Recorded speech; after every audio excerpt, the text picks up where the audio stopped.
आखिरकार धनतेरस कब है? 10 नवंबर को है, 11 नवंबर को है? क्या इसकी पौराणिक कथा है? शुभ तिथि, शुभ मुहूर्त क्या है? खरीदने का समय क्या है? क्या खरीदे, क्या ना खरीदे? धनतेरस में अक्सर 5 गलतियां हो जाती है जिससे धनतेरस में धन की प्राप्ति नहीं हो पाती, धनतेरस हमारा बिगड़ जाता है। वो 5 गलतियां क्या होती हैं, उससे करने से कैसे बचना चाहिए, इस कार्यक्रम में चर्चा पूरी डिटेल में करेंगे। जय माता दी। मेरा नाम पंडित प्रकाश जोशी, स्वागत है। धनतेरस देखा जाए मित्रों तो कार्तिक मास की त्रयोदशी तिथि को धनतेरस मनाया जाता है। इस दिन कुबेर की पूजा होती है, धनवंतरी देव की पूजा होती है। इस दिन खरीदारी करना, खासकर धातु की खरीदारी करना शुभ माना जाता है। मान्यता है कि इस दिन सोना चांदी की वस्तु खरीदने से धन में वृद्धि होती है। अब इसमें पहले तो हम पौराणिक कथा के बारे में बात करें तो समुद्र मंथन के दौरान धनतेरस के दिन धनवंतरी देव औषधि लेकर प्रकट हुए थे।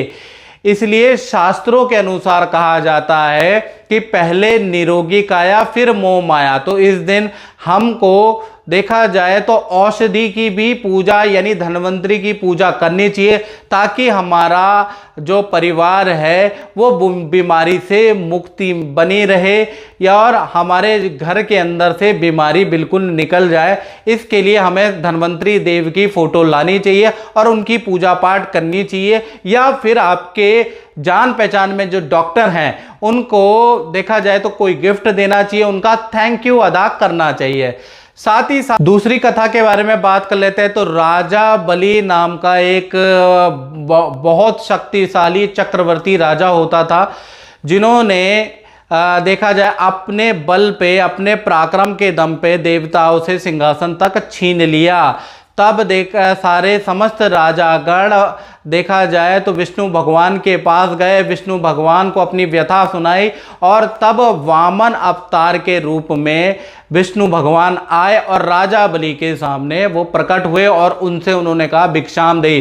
तो राजा बलि ने उनको बोला आपको क्या चाहिए? उनका मुझे 3 पग धरती, 3 पग में जो आ जाए वो दे दीजिए। तो राजा बलि ने कहा 3 पग में क्या आएगा? उन्होंने कहा जो आपको 3 पग में चाहिए मैं सब कुछ देने को तैयार है। तो पहला पग जब वामन अवतार जी ने रखा तो पूरा ब्रह्मांड नाप दिया। दूसरे पग में पूरी धरा की पृथ्वी नाप दी।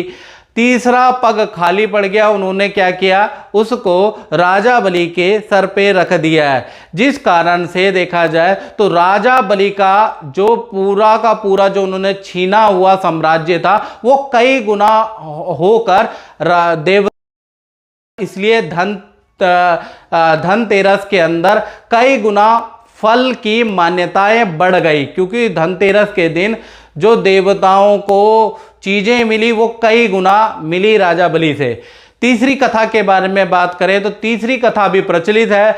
विष्णु और लक्ष्मी जी की कथा है। एक बार विष्णु देव भ्रमण करने की उनकी इच्छा हुई पृथ्वी की ओर, दक्षिण की ओर। वो अचानक बिना बताए भ्रमण करने लगे और उनके पीछे लक्ष्मी माता भी चलने लगी और लक्ष्मी माता को देख के विष्णु भगवान जी को बड़ा क्रोध आया और उन्होंने वहां पर उनको श्राप दिया कि तू इसी खेत में 12 वर्ष के लिए निवास करेगी। ये श्राप दे दिया। फिर उसके बाद क्या हुआ? फिर विष्णु भगवान आगे चले गए। लक्ष्मी देवी जी उसी खेत के अंदर उनका निवास रहा, लेकिन उस खेत का जो किसान था वो करोड़पति अरबपति हो गया, क्योंकि 12 वर्ष के लिए देखा जाए तो लक्ष्मी का वास उस खेत पे था। जब 12 वर्ष हो गए तो उसके बाद विष्णु भगवान जब ले जाने के लिए आए तो किसान ने कहा हे प्रभु, लक्ष्मी अगर चली जाएगी तो मैं निर्धन हो जाऊंगा और लक्ष्मी के कारण ही मैं धनवान हुआ हूं, मैं इनको नहीं जाने। तब जाके भगवान विष्णु ने कहा धनतेरस के दिन कोई भी गन्ना लेकर देखा जाए तो माँ लक्ष्मी की या भगवान की पूजा करेगा, माँ लक्ष्मी का आवाहन करेगा तो माँ लक्ष्मी को उस दिन उस व्यक्ति को प्रसन्न करना ही पड़ेगा, यानी माँ लक्ष्मी को आना ही पड़ेगा, तब जाके देखा जाए तो माँ लक्ष्मी को उन्होंने अपने खेत से मुक्त किया। तो धनतेरस के दिन गन्ना भी आप माँ लक्ष्मी को चढ़ा सकते हैं, इससे भी सौहार्द और सुख की प्राप्ति होती है। यानी कि देखा जाए तो धनतेरस के बारे में अगर हम बात करें अब कि धनतेरस 10 को है या 11 तारीख को है, क्या उसका शुभ तिथि है, क्या मुहूर्त है, इसकी जो कन्फ्यूजन है मित्रों उसको भी आज निकाला जाए। तो कार्तिक कृष्ण पक्ष त्रयोदशी तिथि को देख लेते हैं। तो 10 नवंबर को दोपहर 12:35 से लेकर और 11 नवंबर दोपहर 1:57 तक त्रयोदशी तिथि रहेगी। अब सवाल ये रहता है कि 10 तारीख को धनतेरस है या 11 नवंबर को धनतेरस है। तो इसमें हम शास्त्रों में, शास्त्र यानी धर्म सिंधु की ओर देख लेते हैं। तो धर्म सिंधु में लिखा है कार्तिकस्य सिते पक्षे त्रयोदशाम निशामुखे, यानी कि कार्तिकस्य सिते पक्षे त्रयोदश्याम निशामुखे, जो त्रयोदशी कार्तिक मास के अंदर रात को आएगी उसको धनतेरस माना जाएगा। यानी कि देखा जाए तो 10 नवंबर को ही धनतेरस रहेगा, यह निर्णय संतु के अनुसार पता चलता है। अब 10 तारीख 2023 में खरीदारी का क्या शुभ मुहूर्त है, क्या चौगड़िया मुहूर्त है। सोना चांदी जैसे कि लोग खरीदते हैं शुभ माना जाता है, कुछ लोग बर्तन खरीदते हैं, कुछ लोग झाड़ू खरीदते हैं, कुछ लोग धनिया खरीदते हैं, तो उसका शुभ मुहूर्त क्या है। तो सबसे पहले हम सुबह के बारे में 10 तारीख की बात कर लें। तो 11:30 से लेकर और 12:10 तक लाभ की चौकड़ियाँ इसमें आप खरीदारी कर सकते हैं। दोपहर में 12:10 से लेकर और दिन में 1:34 तक अमृत की चौकड़ियाँ इसमें खरीदारी हो सकती है। दोपहर में देखा जाए तो 3 बजे से लेकर और 4:23 तक आप खरीदारी कर सकते हैं। तो ये 3 मुहूर्त है। शाम को अगर आप दोपहर में नहीं कर पाए, शाम को देखा जाए तो 7:23 से लेकर 8:59 तक आप खरीदारी कर सकते हैं, जो मैंने आपको शुभ मुहूर्त दिया है। धनतेरस में पूजा विधि के बारे में बात करें, पूजा मुहूर्त के बारे में बात करें तो सुबह अगर देखा जाए जब कुबेर की, धन्वंतरी की जो पूजा होती है, लक्ष्मी की जो पूजा होती है, वो सुबह अगर देखा जाए तो 11:48 से लेकर 12:33 दिन के अंदर, या तो आप सुबह पूजा कर लीजिए, सुबह ऑफिस में रहते हैं, बिजी रहते हैं तो शाम को पूजा कर लीजिएगा।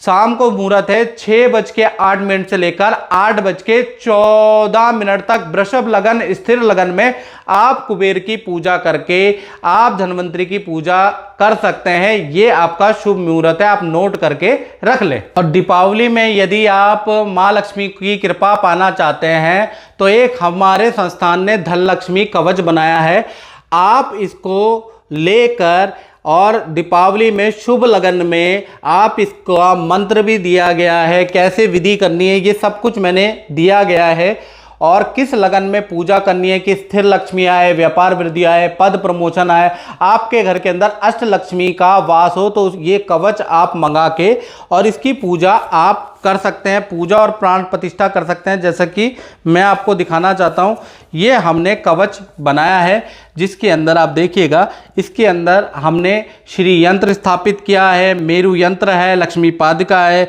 और आपकी लाल चंदन की माला है और चांदी के लक्ष्मी गणेश जी भी इसके अंदर हैं।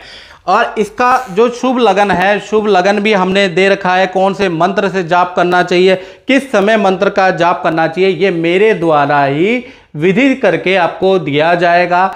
और आप इसको घर में मंगवा के, या दीपावली के बाद अगर आप चाहते हैं कि मैं ही इसकी पूजा पाठ करके आपके वहाँ कुरियर कराऊं, तो आप दीपावली के समय पे जो इसमें शुभ मुहूर्त दिया गया है, जो रात्रि के 9:48 से लेकर 12 बजे के बीच में प्राण प्रतिष्ठित करके उसके बाद आपको ये कोरियर द्वारा पहुंचा दिया जाएगा। आप इसको ऑफिस में रख सकते हैं, व्यापार वृद्धि में रख सकते हैं, पद प्रमोशन नहीं हो रही तो घर में रख सकते हैं, बच्चों की उन्नति नहीं हो रही तो बच्चों के लिए आप इसको रख सकते हैं। हर एक के लिए, बुजुर्गों के लिए अलग है, बच्चों के लिए क्या चीज़ है, प्लस आपको व्यापार स्थल में क्या रखना है, आपको अपने लिए क्या रखना है, स्टूडेंट को क्या रखना है, ये सारा इस कवच के अंदर सारी दीपावली की दुर्लभ सामग्री इसके अंदर है। यदि आप इसकी पूजा कराना चाहते हैं या खुद पूजा करना चाहते हैं, खुद पूजा भी सरल है, यानी कि इसमें मैंने पूरा का पूरा विधि विधान दे रखा है, सरल पूजा पाठ, सरल मंत्र दे रखा है। तो इसके लिए आपको क्या करना है,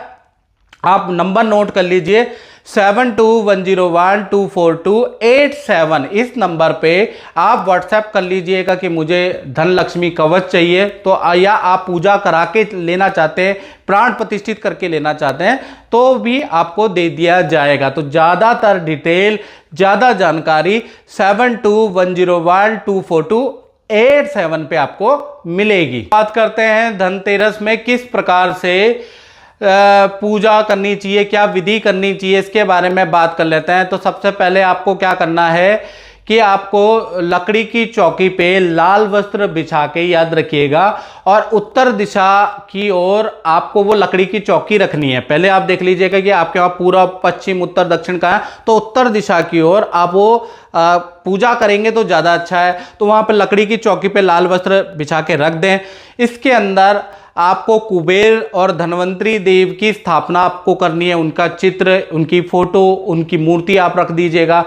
अब उसके बाद सर्वप्रथम आपको घी का दीपक उनके सामने जलाना है, और उसके बाद ओम श्री गणेशाय नमः इस मंत्र का 11 बार जाप करने के बाद आपको चावल, दूध, दही, शहद, शक्कर, वस्त्र और जनेऊ, पुष्प माला और थोड़ी सी मिठाई दक्षिणा ये थाली में रख देनी है। अब इसके बाद सबसे पहले आपको चावल को चढ़ाते हुए ओम अक्षतम समर्पयामि ये कहते हुए आप कुबेर जी और धनवंतरी पे चढ़ा दीजिएगा।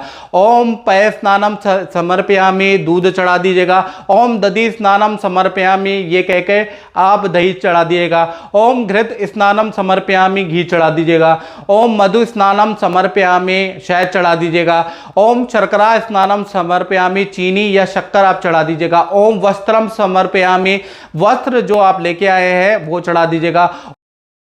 पीतम समर्पयामि आप जो यज्ञोपवीत लेके आए हैं उसको चढ़ा दीजिएगा। ओम पुष्पमालाम समर्पयामि ये बोल के पुष्पमाला चढ़ा दीजिएगा। ओम नैवेद्यम निवेदयामि यानी कि जो भी आप मिठाई लेके आए वो आप कुबेर और धनवंतरी जी को आप चढ़ा दीजिएगा। ओम द्रव्य दक्षिणाम समर्पयामि जो द्रव्य दक्षिणा है वो परिवार का सबका नाम लेके, जितनी भी फैमिली मेंबर है कि सबका अच्छा हो, सब पे धनवंतरी देव और कुबेर जी की कृपा रहे और हमारे घर के अंदर निरोगी काया रहे, निरोगी माया रहे, हम सब अच्छे रहें, ये कहते हुए द्रव्य दक्षिणा चढ़ा दीजिएगा।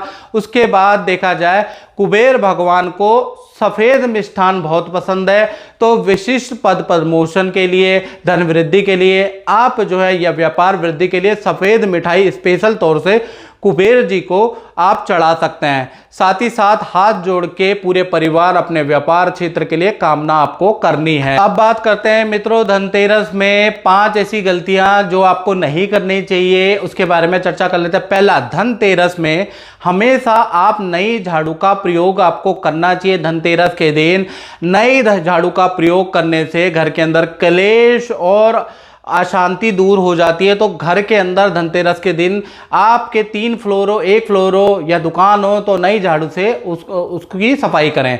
दूसरा, देखा जाए धनतेरस के दिन आपके गेट पे, मुख्य द्वार पे लक्ष्मी का वास होता है, इसलिए वहां पर कूड़ा कचरा या लकड़ी के फट्टे वट्टे जो भी हैं वो बिल्कुल ना रखें, याद रखिएगा। तीसरा, देखा जाए तो धनतेरस के दिन आपको दिन में सोना नहीं चाहिए, याद रखिएगा। चौथी के बारे में बात करें तो धनतेरस के दिन किसी को धन उधार नहीं देना चाहिए। चाहे आप गिफ्ट दे सकते हैं लेकिन किसी को धन उधार धनतेरस के दिन नहीं देना चाहिए, याद रखिएगा। 5वीं के बारे में बात करें तो धनतेरस के दिन प्योर लोहा नहीं खरीदना चाहिए। यानी प्योर लोहा का मतलब हो गया आपको कोई भी प्योर लोहे की वस्तु नहीं खरीदनी, इससे दरिद्रता आती है। जैसे कढ़ाई, चिमटा, सिलेंडर, कूलर, फ्रिज आदि नहीं खरीदना चाहिए, ये याद रखिए। तो ये 5 गलतियां धनतेरस के दिन नहीं करनी चाहिए। तो मित्रों, अगर ये कार्यक्रम आपको अच्छा लगा और मेरी मेहनत रंग लाई तो मेरे चैनल को सब्सक्राइब करें, फेसबुक में देख रहे हैं तो शेयर करें। जय माता दी।